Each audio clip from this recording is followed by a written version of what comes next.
मैं तो आवारा हूँ, बदनाम हूँ ज़माने में। मैं तो आवारा हूँ, बदनाम हूँ ज़माने में, जो लोग मुक़द्दस हैं, वो वफ़ा क्यों नहीं करते? नमस्कार प्रिय दर्शकों, स्वागत है आपका शास्त्रों की इस अनोखी दुनिया में।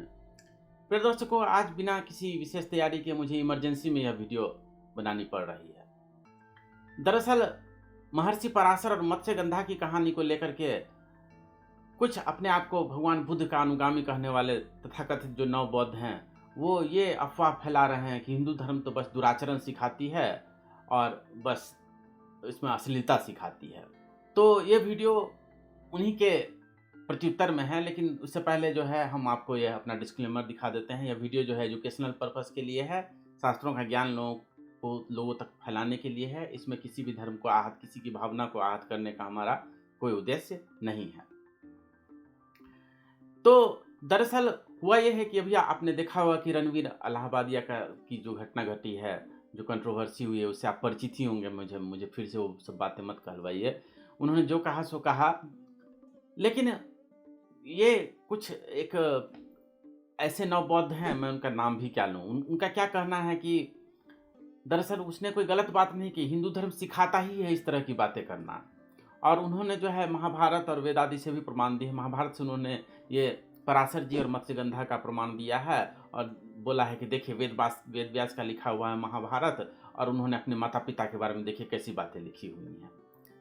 आइए देख लेते हैं उनका क्या कहना है। हमको इस समझ में नहीं आ रहा है कि व्यास जो हैं अपनी माता-पिता के बारे में ऐसी बातें क्यों लिख रहे हैं? व्यास लिख रहे हैं, उनकी माता है ना सत्यवती या पिता पराशर हैं, उनके बारे में लिख रहे हैं। ये जब किताबों में लिखी हुई ये बात है, हमको यहाँ अश्लील नहीं लग रही है और वहाँ पे अश्लील तुरंत ट्रिगर्ड हो गया कि अश्लीलता है भाई, पकड़ो-धड़ो, ये करो, वो करो, अश्लीलता फैला रहे हैं सब। मैं बार-बार कहता हूँ कि जो समाज में रिफ्लेक्शन होता है, उसका रोल कहीं न कहीं धर्म से आता है। तो प्रिय दर्शकों, आपने इनके तर्क सुने। मुझे बस इतना ही पूछना है इस विषय पर कि जो इस प्रकार का आक्षेप, जो आउट ऑफ कॉन्टेक्स्ट महाभारत से कुछ बातें उठा लेते हैं और फिर इस तरह की आक्षेप करने लगते हैं, उन्होंने कभी बौद्ध ग्रंथों को कभी पढ़ा है क्या? बौद्ध ग्रंथों में ऐसी कई सारी कथाएं हैं जिसका कोई हिसाब ही नहीं है। मैं एक दो कथाएं आपको दिखा देता हूँ। जातक कथाएं जो है वो 6 खंडों में आती है। उस पर भदंत आनंद कौशल्यायन की हिंदी टीका मिलती है। उसके दूसरे खंड में अगर आप जाकर के देखेंगे तो वहाँ पे यह राध जातक आया हुआ है। ये सारे ग्रंथ जो है हमेशा की तरह जो है, वो सारे ग्रंथ के लिंक हम आपको डिस्क्रिप्शन में दे दिए हैं। उसे मैंने कमेंट में पिन भी कर दिया है। उस लिंक पे जाकर के उन ग्रंथों को भी डाउनलोड कर सकते हैं। वो सारे स्क्रीनशॉट भी मैंने दे दिए हैं, आप खुद जाकर के परीक्षण कर सकते हैं। इस राध जातक की कथा अगर आप देखेंगे तो इसमें यही आया हुआ है कि भगवान बुद्ध अपने पिछले जन्म के बारे में बताते हैं कि कोई ब्राह्मण जो था, उसकी पत्नी जो थी ब्राह्मणी थी, वो दुराचारिणी थी। तो एक बार वो ब्राह्मण कहीं जा रहा था, तो उसके जो 2 पुत्र होते हैं, तो एक संभवतः यह पोठपाद होता है और दूसरा राध होता है। और पोठपाद ही जो है आगे जाकर के भगवान बुद्ध बनते हैं। तो भगवान बुद्ध अपने पिछले जन्म की कहानी सुना रहे होते हैं। तो वहाँ पे होता है कि जब वो ब्राह्मण कहीं चला जाता है तो वो स्त्री जो है दुराचरण में लिप्त हो जाती है। तो वो पोठपाद जो होता है, ये दोनों तोता होते हैं, लेकिन उसे अपने बच्चे की तरह पाला होता है। तो ये राध बोलता है कि क्या हमें जाकर के रोकना चाहिए क्या अपनी माता को? पोठपाद बोलता है कि रोक के कोई फ़ायदा नहीं है, क्योंकि इनके मन में हमारे पिताजी के प्रति, हमारे जो वो पालक हैं उन पिताजी के प्रति जो है कोई भी प्रेम नहीं है। तो जब वो ब्राह्मण वापस आता है तो पोठपाद आदि ये सब जो हैं उन्हें जो है सारी कथा, अपनी माता ने जो जो काम किया था सब विस्तार से उन्हें सुना देते हैं। अब बताइए, जिस तरह की बात पर ये आक्षेप कर रहे थे कि महाभारत में इस तरह की बात लिखी हुई है, उसी तरह की ये भी कथा है कि नहीं है? अच्छा चलिए एक और कथा हम आपको सुनाते हैं। इस तरह से बहुत सारी कथाएं आई हुई हैं। जातक जैसा कि मैंने कहा कि 6 खंडों में आती है, तो उसके 5वें खंड में जाकर के देखेंगे तो वहाँ पे यह अलम्बुस जातक नाम की कथा आई हुई है। तो वहाँ पे जो है क्या कथा आई हुई है, सुन के आप हैरान हो जाएंगे। वहाँ पे एक बोधिसत्व होते हैं, तो उनका जो है वीर्यपान आदि करके, मूत्रपान करके जो है एक हिरणी जो थी वो गर्भिणी हो जाती है और उससे जो है एक बच्चे का जन्म हो जाता है। फिर उसे भगवान बुद्ध जो है मोह, काम, क्रोध, काम आदि से मुक्त रहने के लिए शिक्षा दे करके चले जाते हैं। लेकिन वह जो है तपस्या आदि में तो लीन रहता है, लेकिन उसे शक्र को यानी इंद्र को जो है बहुत ये होने लगता है कि उसका आसन डोलने लगता है। तो अलम्बुस नाम की एक अप्सरा को भेजता है। तो वहाँ का प्रसंग आप देखेंगे तो बहुत हैरान हो जाएंगे। वहाँ पे देखिए वो उसको देख कर के जो है ये कैसी-कैसी बातें करते हैं। जो हिरण से जो बच्चा पैदा हुआ रहता है उसका नाम श्रृंगी ऋषि था। तो वो जो है बालक जो है वो जो जवान हो गया रहता तब तक, तो ओलंबस से देखिए किस-किस तरह की बातें वो कहता है। मैं पढ़ के आपको नहीं सुनाना चाहूँगा, आप स्क्रीनशॉट देख लीजिए, आप खुद स्क्रीन को स्टिल करके पढ़ लीजिए।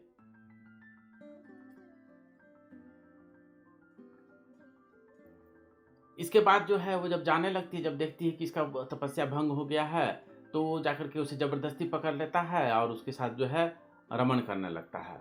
तो जब शक्र ये देखते हैं तो एकदम पलंग वगैरह भेज देते हैं, जिस पर 3 साल उसके साथ जो है सोए लेटे ही रह जाता है, मतलब कि उनके साथ रमण ही करते रह जाता है। फिर बाद में जब है 3 साल बाद उसे जब होश आता है, तो फिर उसे बहुत अफ़सोस होता है, फिर वह अध्यात्म के मार्ग पे लग जाता है।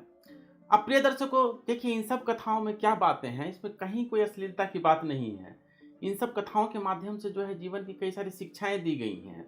देखिए, कभी भी आपकी ज़िंदगी में अगर चिंता परेशानी हो, तो 2 + 2 = 4 का पाठ कीजिएगा, भले ही वो मैथमेटिकली सही है, उसमें कोई गलती नहीं है। उससे जीवन को शांति नहीं मिलती। इन कथाओं ने हज़ारों साल से लोगों का जो है मार्गदर्शन किया हुआ है। इन सब कथाओं का बस इतना ही मतलब है कि कई बार चीज़ें हमारी इच्छा के अनुसार नहीं होती हैं, उसमें दैवी इच्छा शामिल होती है।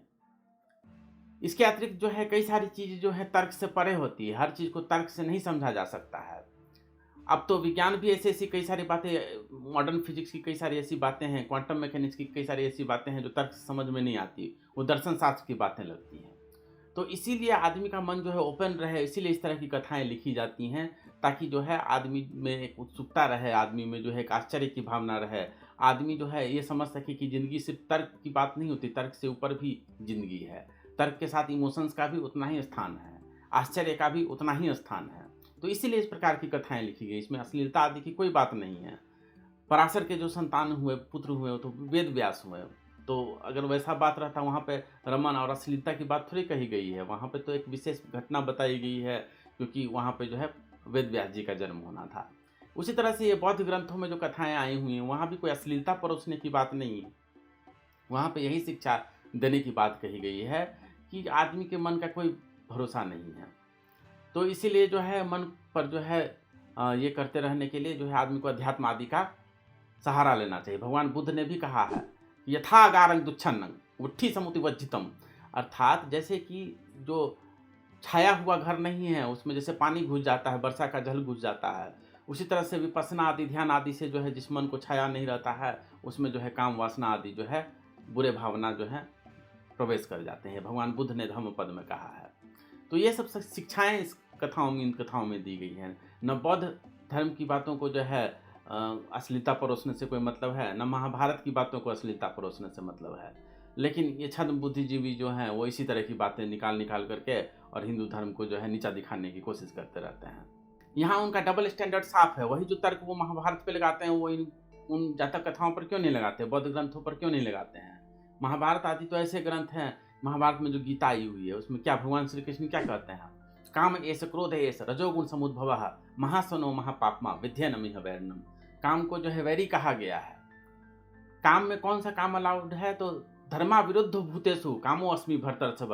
भगवान श्री कृष्ण कहते हैं कि मैं धर्म से जो अविरुद्ध है, यानी धर्म के जो अनुकूल काम है वह मैं हूँ। धर्म के विरुद्ध काम के लिए जो है वहाँ पे प्रस्तावना नहीं की गई है। तो ये सब श्लोक नहीं देखते हैं, वो बस कहीं से आउट ऑफ कॉन्टेक्स्ट एक कहानी निकाल करके और बस अपना नफरत का जो है जाल फैलाना शुरू कर देते हैं। महाभारत आदि ग्रंथों ने हजारों साल से जो है लोगों का मार्गदर्शन किया है, लोगों को शांति का मार्ग दिखाया है। तो उससे लोग अपनी ज्ञान पिपासा शांत नहीं करते हैं, इस तरह से आउट ऑफ कॉन्टेक्स्ट कुछ कहानी निकाल करके और उसे जो है इकारत भरी नज़रों से देखते रहते हैं और लोगों में भी भ्रम फैलाते हैं। न जाने कौन था वो जो एक नफरत की आंख से, न जाने कौन था वो जो एक नफरत की आंख से समंदर को देखता हुआ प्यासा गुजर गया। जिससे ज्ञान पिपासा शांत हो सकती है, उसे अपनी पिपासा शांत नहीं करते हैं, नफरत की आंखों से उसे देखते हुए गुजर जाते हैं। यही इनकी सत्यता है। चलिए, वो एक और आक्षेप करते हैं इसी वीडियो में। उन्होंने एक और आक्षेप किया है। उन्होंने कहा है कि कोई ग्रिफिथ साहब जो थे वो ऋग्वेद का जब अनुवाद कर रहे थे तो 10वें मंडल के 86वें सूक्त की जो है 2 मंत्रों का उन्होंने अनुवाद नहीं किया, उन्हें बहुत अश्लीलता उसमें दी गई। और गंगा सहाय आदि ने जो कुछ अनुवाद किए हैं उसमें सही में उन्होंने अश्लीलता वाला अनुवाद ही किया है, जो कि उन्होंने स्क्रीन पर दिखा कर खूब मजाल लेकर के, चटखारा लेकर के उन्हें दिखाया है। कौन सा विज्ञान है? और ख़ास बात क्या है कि इंद्र और इंद्राणी के बीच में ये बात चल रही है, कि कौन वहाँ पे दूरबीन लगा के देख रहा था कि वो लोग ऐसी बातें करते थे, ये लिखा कौन है? हम पूछ रहे हैं कि रणवीर ने भी वही बातें कही है। प्रिय दर्शकों, शास्त्र जो है ऐसे एक नज़र से देखने से समझ नहीं आती है, उसे जो है बहुत गहन अध्ययन करना पड़ता है। हमने आपको कई बार पहले भी बताया है, ग्रंथिक अनुवादों ने आपको बताया था कि अनेक अनुवादों का अध्ययन करना पड़ता है, तब जाकर के ग्रंथ का जो है कुछ अर्थ जो है स्पष्ट होने लगता है। इसी 10वें मंडल के 86वें जो सूक्त है, जिसके इस मंत्रों में जो है उन्हें अश्लीलता नजर आ रही है, उस पर हरिशरण सिद्धांतालंकार जो है आर्य समाज से जो है उसका अनुवाद आता है। उसका अनुवाद आप पढ़ेंगे तो हैरान हो जाएंगे। इस 16वें मंत्र में जो है भगवान के ध्यान आदि की बात कही गई है, अध्यात्म की बात कही गई है। उसी तरह से 17वें मंत्र में भी इसी तरह की बात कही गई, आप स्क्रीन पॉज करके देख सकते हैं। तो प्रिय दर्शकों, यहाँ कोई अश्लीलता की बात नहीं आई है, लेकिन इन्हें दिखाई पड़ता न ईर्ष्या अंधी होती है, ईर्ष्या में तर्क नहीं होता है। प्रिय दर्शकों, जरा आप सोचिए, भगवान बुद्ध जो थे वो तो स्वयं सनातनी थे। हमने आपको कई प्रमाणों के साथ ये सिद्ध किया था कि भगवान बुद्ध सनातनी थे और उन्होंने कभी नहीं कहा कि मैं हिंदू धर्म छोड़ रहा हूँ। अब बताइए, अगर भगवान बुद्ध जो है अगर आज आ जाएं और उसको ये नवबौद्ध जाकर के कहें कि हमने तो हिंदू धर्म को खूब नीचा दिखाया, इन हिंदुओं को खूब गाली दिया, खूब जो है उन्हें नीचा दिखाया, तो क्या भगवान बुद्ध बहुत खुश हो जाएंगे? क्या यही भगवान बुद्ध की शिक्षा थी? भगवान बुद्ध की तो शिक्षा ये थी कि नहीं वैरेण वैरानी सम्मंतिध कुदाचना अवैरेण च सम्मंति इस धम्मो सनातनो। अरे बैर बैर से नहीं मिटता है, बैर बैर से ना मिटे, बढ़े द्वेष दुष्कर्म, बैर मिटे बस प्रेम से, यही सनातन धर्म। बैर प्रेम से ही मिटता है, बैर जो है द्वेष रखने से नहीं मिटता। लेकिन तथाकथित नवबौद्ध जो है द्वेष, हिंदुओं से बैर द्वेष रखने में ऐसे अंधे हो गए हैं कि भगवान बुद्ध की शिक्षाओं को भी भूल गए हैं और अपने आप को नवबौद्ध भी कहते हुए चलते हैं। प्रिय दर्शकों, आपसे निवेदन है कि इस वीडियो को अधिक से अधिक लोगों तक पहुंचाएं और उन्हें किसी प्रकार का अपशब्द नहीं कहें, क्योंकि उससे कोई फायदा नहीं होगा।